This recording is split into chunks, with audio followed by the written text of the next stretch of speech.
Olá, queridos irmãos, tudo bem com vocês? A paz do Senhor Jesus Cristo. Eu sou o professor Gerson Willi e hoje mais uma das nossas aulas a respeito do livro de Jó, desse quarto trimestre de 2020. Então, quero convidar você a já estar vendo comigo o texto áureo dessa nossa lição, que se encontra em Jó, capítulo 1, versículo 21, que diz: E disse, no saí do ventre da minha mãe e no tornarei para lá. O Senhor o deu e o Senhor o tomou. Bendito seja o nome do Senhor. A nossa verdade prática diz que a despeito das grandes provações que se abatem em nossa vida, à luz do exemplo de Jó, devemos permanecer fiel ao Senhor. A nossa leitura bíblica em classe está em Jó, capítulo 1, versículo 13 ao 22, e depois vamos passar para o capítulo 2. Capítulo 1 diz o seguinte, versículo 13. E sucedeu um dia em que os filhos e suas filhas comiam e bebiam vinho na casa do seu irmão primogênito, que veio o mensageiro a Jó e lhe disse: os bois lavravam e as jumentas passeam junto a eles, e eis que deram sobre eles os sabeus e tomaram, e os moços feriram a fio da espada. E somente eu escapei para te trazer a nova. Estando este ainda falando, veio outro e disse: fogo do céu caiu e queimou as ovelhas e os moços e os consumiu, e só eu escapei para te trazer a nova. Estando ainda este falando, veio outro e disse: ordenando os caldeus 3 bandos, deram sobre os camelos e os tomaram, e os moços feriram a fio da espada, e só eu escapei para trazer a nova. Jó 1, versículo 18 agora. Estando ainda este falando, veio outro e disse: estando teus filhos e tuas filhas comendo e bebendo vinho em casa do seu irmão primogênito, eis que um grande vento veio sobre da além do deserto, e deu nos 4 cantos da casa, a qual caiu sobre os jovens, e morreram. E só eu escapei para te trazer a nova. Então Jó se levantou e rasgou o seu manto, e rapou a sua cabeça, e se lançou em terra e adorou. E disse: no saí do ventre da minha mãe e no tornarei para lá. E o Senhor o deu e o Senhor o tomou. Bendito seja o nome do Senhor. Em tudo isto Jó não pecou, nem atribuiu a Deus falta alguma. Capítulo 2, versículos 6 a 8. E disse o Senhor a Satanás: eis que ele está na tua mão, poupa, porém, a sua vida. Então saiu Satanás da presença do Senhor e feriu a Jó de uma chaga maligna, desde a planta do pé até o alto da cabeça.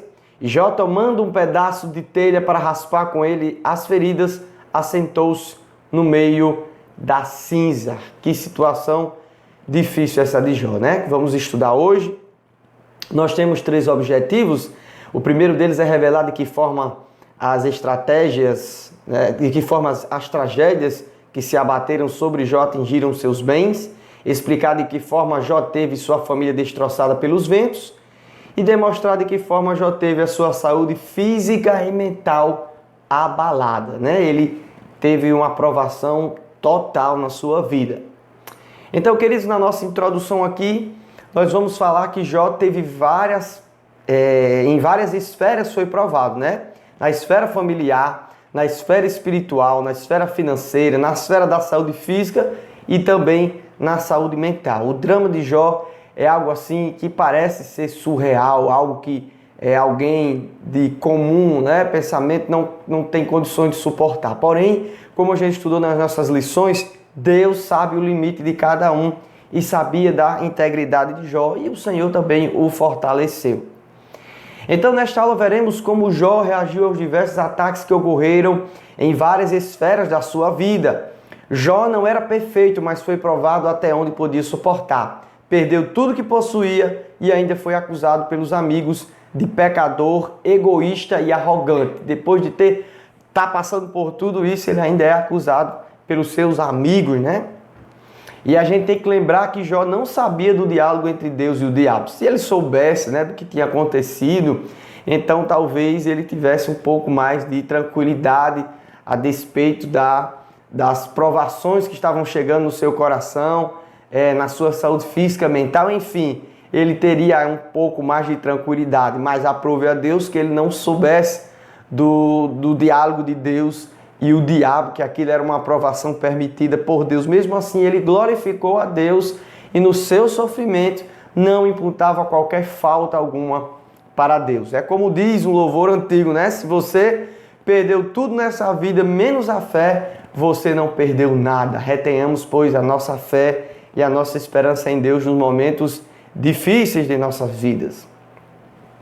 O nosso primeiro ponto, né, vai falar sobre a tragédia de natureza econômica. Então, Jó era um homem bem-sucedido. Nosso subtópico vai dizer que o sucesso na vida de Jó era muito grande, e agora vamos falar principalmente do sucesso comercial.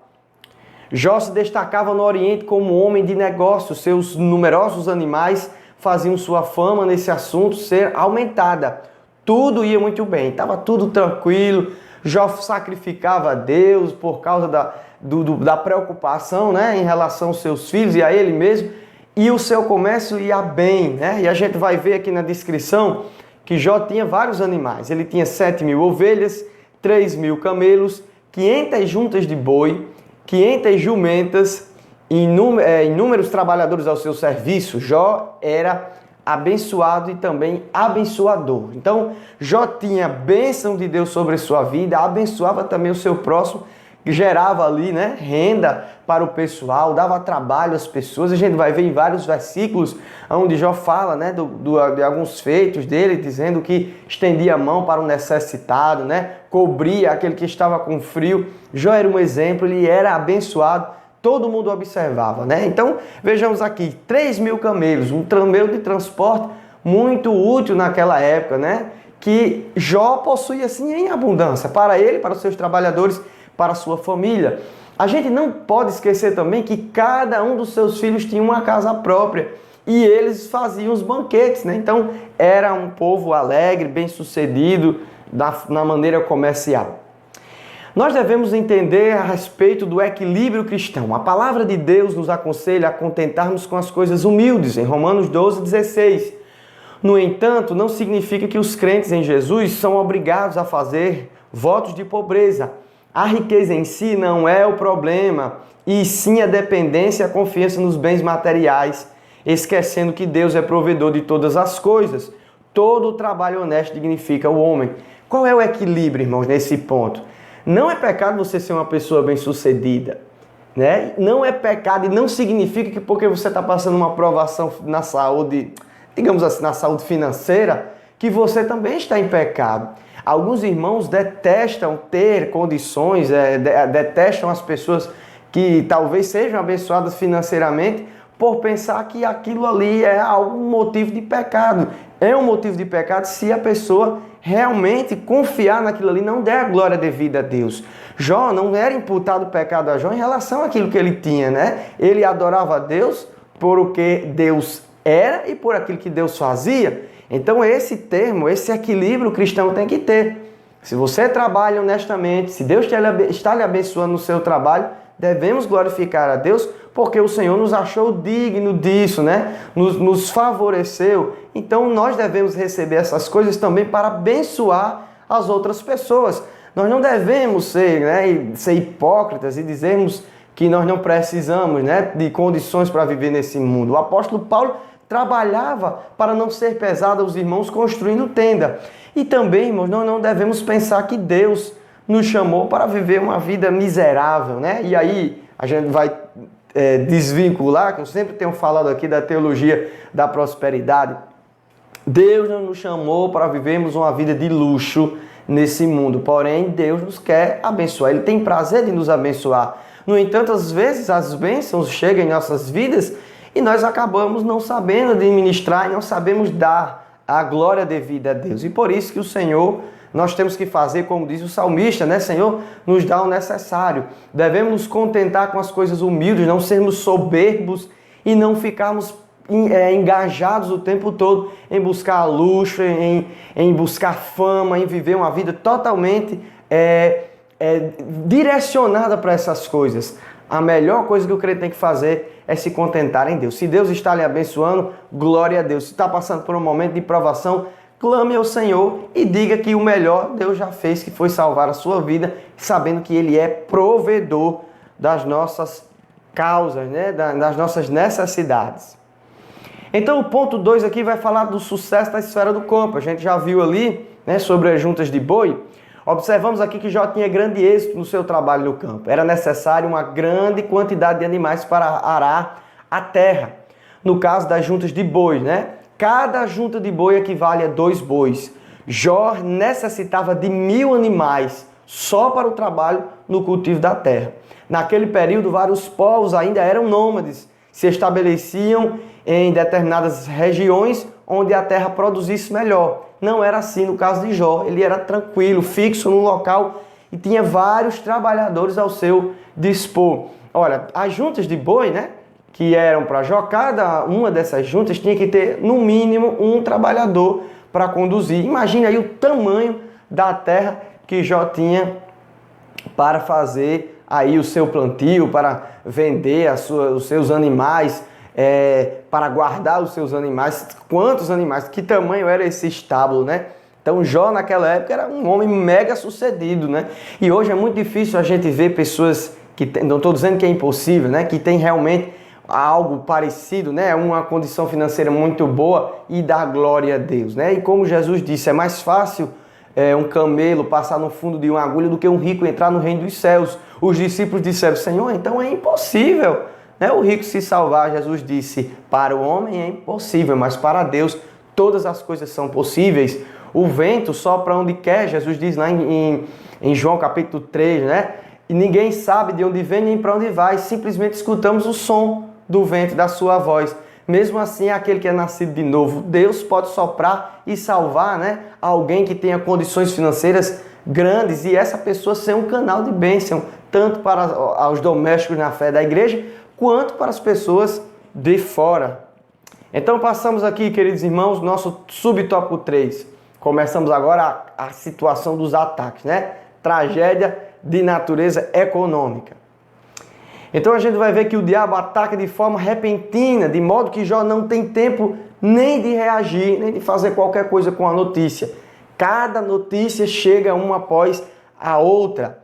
Dos versículos 13 ao versículo 19 do capítulo 1, todos são más notícias. Nenhum traz notícias boas. Sempre quem está trazendo a notícia diz assim, somente eu escapei para lhe trazer essa nova notícia, essa ruim notícia. E a gente vai ver que Jó não fala nada nesse íntere. Jó fica em silêncio, ele fica recebendo, né? Você já passou por isso? Como a palavra de Deus diz, o dia mau, esse é o dia mau. Que muitas vezes vem a notícia e passa uma notícia e vem outra, e aí a gente fica sem saber o que fazer. Jó estava enfrentando isso, mas de uma forma muito extrema. Todos os capítulos, todos esses versículos, os mensageiros diziam, só eu escapei. Então Satanás atingiu o centro das atividades comerciais do patriarca. O adversário procurou retirar aquilo que, graças ao trabalho duro, Jó havia conquistado. Assim, destruiu os animais e o pessoal a serviço dele, desestabilizando-o financeiramente. Seu negócio foi a bancarrota. Sem animais de carga, estava prejudicado. Sem animais de carga, sem trabalhador, estava ali realmente vivendo uma situação difícil, né? E aí a gente vai ver também o ataque do diabo ao campo, né? O campo de Jó, suas plantações. Satanás também atingiu em cheio a fonte principal de renda de Jó, que era todo o seu gado, vacas, ovelhas e etc. Tudo se passava como um turbilhão na cabeça do patriarca. Imagine você recebendo essas notícias, que ali desceu fogo do céu, matou todo mundo. Uma hora ele queria culpar quem, se fosse hoje, né? Nessa mentalidade de hoje, poderia querer culpar quem? O inimigo. Outra hora fogo do céu, foi Deus. Jó, ele não coloca a culpa em Deus, né? Ele agradece, como a gente vai ver, ele adora a Deus, aliás, né? Então, um ponto importante, nem todas as vezes que passamos por desgaste na área financeira é obra do diabo. Consideremos também os fatores naturais da vida, como diz em Eclesiastes capítulo 9, versículo 2. O que sucede ao homem bom também sucede ao homem ruim. A gente tem que tirar, né, aquele negócio na mente que é o diabo, que está passando por uma prova financeira, é o diabo, né, que está passando, né, ali, e aí, como alguns dizem, o devorador, porque você não deu dízimo na igreja. Essas coisas não são bíblicas, né? O contexto é totalmente diferente. Às vezes, irmãos, não é o diabo, às vezes é uma falta de planejamento, às vezes é uma falta de consciência da pessoa que está administrando, e às vezes, irmãos, é um contexto social, econômico, que atinge todo um país e você está inserido naquele contexto. Então, nem tudo é o diabo, e a gente tem que ter discernimento para entender se aquela causa foi maligna ou a causa de um contexto geral. Amém? Então, vamos para o nosso segundo tópico, a tragédia de natureza familiar. Aí é que o negócio aperta mais, né? Onde Jó realmente recebe, acredito que a maior pancada, né, no seu coração. Então, primeiramente, recebe a notícia dos filhos, né? E aí eu digo primeiramente, no sentido onde ele foi mais afetado, né? Porque perdeu a propriedade, perdeu tudo, ele poderia ali ter os filhos para se aconchegar, para tentar trabalhar e fazer tudo de novo. Então, os filhos de Jó foram dizimados tudo de uma vez. Deus estava permitindo que sua aprovação fosse a um ponto onde qualquer pessoa clamaria imediatamente pela morte. Jó permanecia fiel. Jó não murmurou de Deus, não falou contra Deus, ele permaneceu fiel. Então, Jó, capítulo 1, versículo 18, estando ainda este falando, veio todas as desgraças, mas estando este ainda falando, veio outro e disse: estando os teus filhos e as tuas filhas comendo e bebendo vinho em casa de seu irmão primogênito, eis que um grande vento sobreveio da além do deserto e deu nos 4 cantos da casa, a qual caiu sobre os jovens e morreram, e só eu escapei para trazer esta notícia. Meus irmãos, que aflição esse homem passou, né? E aí sobrou a esposa, né? A esposa, ela estava ali acompanhando junto com Jó toda essa situação. E aí em Jó capítulo 2, versículo 9, a esposa, naquele turbilhão também de coisas, naquele estresse, chega para Jó e diz assim: ainda manterás a tua fidelidade, amaldiçoa o teu Deus e morre, né? A esposa de Jó havia permanecido viva e deveria ser um meio de consolo. Pelo menos ter minha esposa, né? Vamos conversar para ver como a gente vai compartilhar essa tristeza. No entanto, ela deixa-se ser usada pelo diabo para tentar o marido.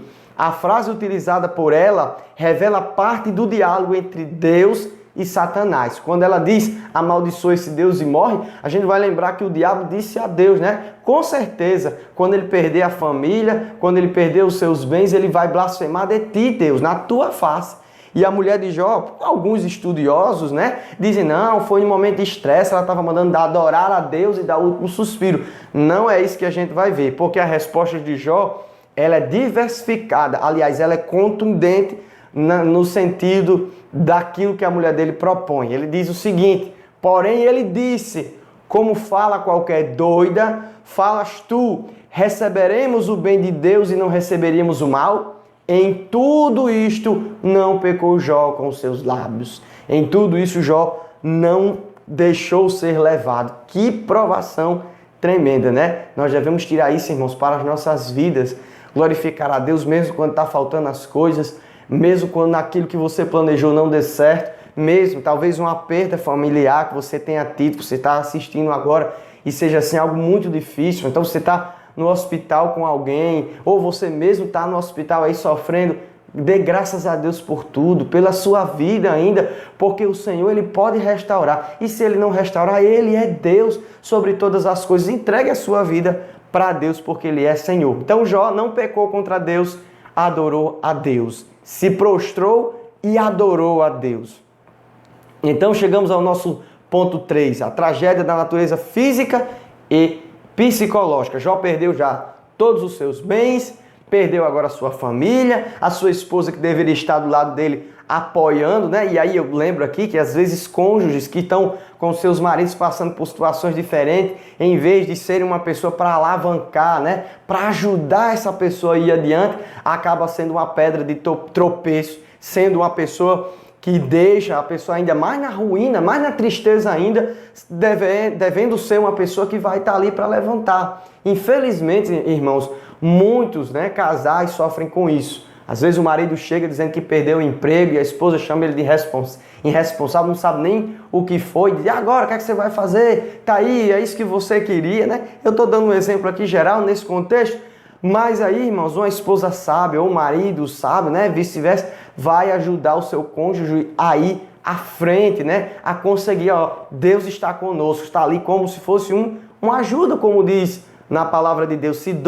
Se um estiver só, não vai conseguir ir bem nesse caminho, mas se tiverem dois, um vai aquentar o outro, se um cair, o outro levanta. Então que seja assim em nossas vidas. O diabo agora vai tocar na saúde de Jó. Jó tinha perdido tudo, ele poderia ficar com saúde para tentar trabalhar de novo, né? Mas ele vai tocar na saúde de Jó. O diabo vai tocar na saúde física e também vai tocar na saúde mental de Jó. Então Satanás, vendo que Jó permanecia fiel, né, e não blasfemava, né, permanecia fiel a Deus e não blasfemava, nem murmurava, põe em prática seu plano B. Qual era o plano B? Né? O argumento desta vez é que se Jó ainda gozar da perfeita saúde, ele prontamente se restabelecerá e se não, prontamente blasfemará contra Deus. Então, se ele ficasse com a saúde boa, já resolveu o problema dele, Deus já abençoou ele em qualquer coisa mesmo, mas aí o diabo disse para Deus, né? Pele por pele, tudo isso o homem dará pela sua vida, né? O homem faz qualquer negócio para não morrer, para ficar com saúde, ele paga tudo o que ele tem, ele investe tudo que ele tem, o que ele tiver para ter uma saúde restabelecida, para ter uma vida em paz, no sentido da saúde física, né? E da saúde mental. Mas Deus diz para ele, vai lá e toca também na saúde de Jó, e tu vai ver que Jó não vai blasfemar. Então, queridos, Jó estava ferido de uma chaga maligna, da planta do pé à cabeça, foi até o monte Masbala, que é o local dos inválidos e onde as pessoas com doenças graves e em grande desgraças iam para esperar a morte, ou seja, o monte de cinza, que a Bíblia diz, e Jó foi para a cinza, né? Era um local onde a pessoa já ia lá, estado terminal, esperar que os animais o comesse, né, morresse, ele não poderia ficar junto com a sociedade, porque Jó estava leproso, ninguém conseguia chegar perto dele. Então, ele estava ali em grande desgraça, coberto de cinza e se coçando com caco de telha. Um homem que agora, há pouco, né, ajudava as pessoas, tinha toda a riqueza, num momento só, recebe essa grande maldição, digamos assim, sobre a sua vida. Então, Jó também é atacado, né, ele é ferido na sua saúde mental. Jó fica numa situação muito difícil, sob forte pressão e angústia, o patriarca acaba mostrando a sua fragilidade mental, como qualquer homem, e amaldiçoa o dia em que nasceu. Não era para menos, a grande indício de uma depressão. Jó então parecia que estava deprimido, né, depressivo, não era por menos, ele estava numa situação complicadíssima. E aí vem os amigos de Jó para dar uma força a Jó. Quando chega lá, começa a acusar Jó. Você está em pecado, você fez alguma coisa aí que não quer dizer a gente, é alguma coisa grave. Homem pecador realmente sofre. Se você tivesse com pecado contra Deus, uma falha realmente grave contra Deus, você não estava passando por isso. Enfim, vamos aqui para a tabela, né? E aqui é o nosso ponto final. Deixa eu colocar aqui numa tela só, para eu não cobrir a tabela, que é a tela aqui dos slides. Vamos lá. Jó teve várias consequências, né? Consequências físicas, né? A consequência física, dor e tormento, tristeza e desgraça, insônia e perda de peso, olhos vermelhos e olheiras profundas, calafrios e dores nos ossos, febre e furúnculos que coçavam, consequências sociais, emocional e espiritual, zombado e escarnecido até por crianças, não tinha alegria, angústia e amargura, escuridão e desprezo, abandono de todos os amigos e parentes, diante de Deus se sentia sem esperança, clamava por ajuda, mas sentia indiferença da parte de Deus. Então, meus irmãos, tudo isso Jó sofreu, tudo isso Jó padeceu. No entanto, ele não deixou de glorificar a Deus. E é isso que nós devemos fazer em nossas situações de nossas vidas clamar a Deus. A conclusão da nossa aula de hoje é: passamos por provações, não como Jó, porque Jó enfrentou uma situação muito complicada, né? No entanto, devemos aprender o que Jó fez. De tudo que ele passou, não blasfemou contra Deus e não imputou nenhuma falta a Deus, né? Não colocou Deus como alguém que deveria dar alguma coisa a ele e agora não fez o que deveria fazer corretamente. Pelo contrário, Jó disse: tudo é de Deus. Aceitamos o bem de Deus com prazer, mulher, e agora você não quer aceitar o mal? Nós devemos aceitar o bem de Deus, glorificarmos, mas também, como diz a palavra de Deus em Eclesiastes, né, considerar o dia mal, porque o dia mal vem para todo mundo, né? Então, queridos, como Jó, nós não devemos blasfemar contra Deus, devemos adorar a Deus. É difícil, é uma situação difícil. Jó só conseguiu passar porque Deus deu a ele graça para suportar todas essas questões. Queridos, agradecemos a Deus por mais essa aula. Que Deus abençoe a cada um de vocês. E se você gostou do vídeo, né? Se você tem sido abençoado, curta, compartilhe e se inscreva no canal. Deus abençoe e até a próxima lição em nome de Jesus. Amém.